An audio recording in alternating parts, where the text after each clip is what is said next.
House Intelligence Chairman Adam Schiff is pushing back against calls for his resignation following his handling of the Ukraine call transcript. And now questions are being raised as to what his own personal connections to Ukraine might actually be.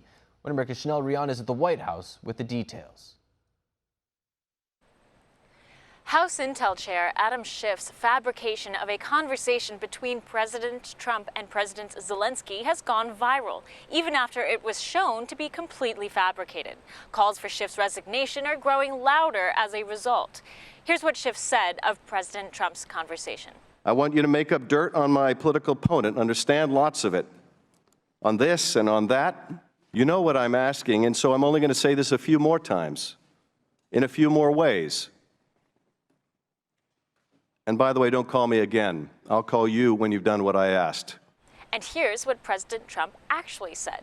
There's a lot of talk about Biden's son, that Biden stopped the prosecution, and a lot of people want to find out about that. So whatever you can do with the Attorney General would be great. Biden went around bragging that he stopped the prosecution, so if you can look into it, it sounds horrible to me. Clearly, two different conversations.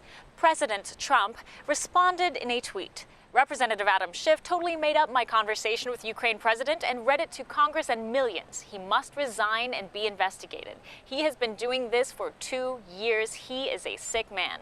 Schiff promptly backpedaled, claiming he was just joking.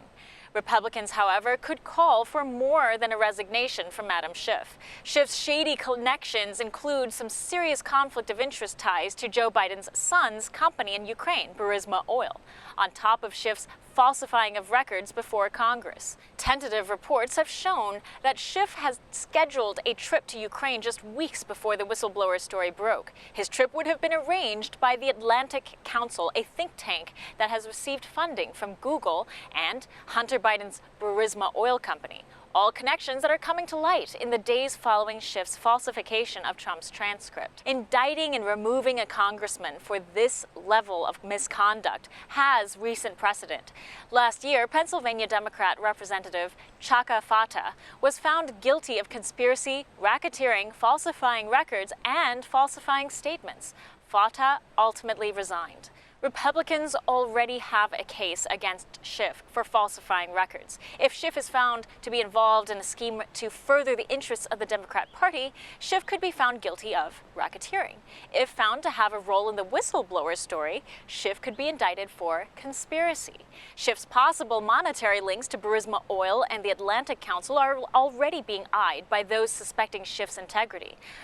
While legal magnifying glasses are being used all over D.C. this week, it doesn't take much of a magnifier to identify Schiff's questionable conduct. Rion, One American News, the White House. Want to see more videos like this? Click on the link below and subscribe to One American News on YouTube, and call your cable provider and kindly demand that One American News is added to your lineup. Call and subscribe today.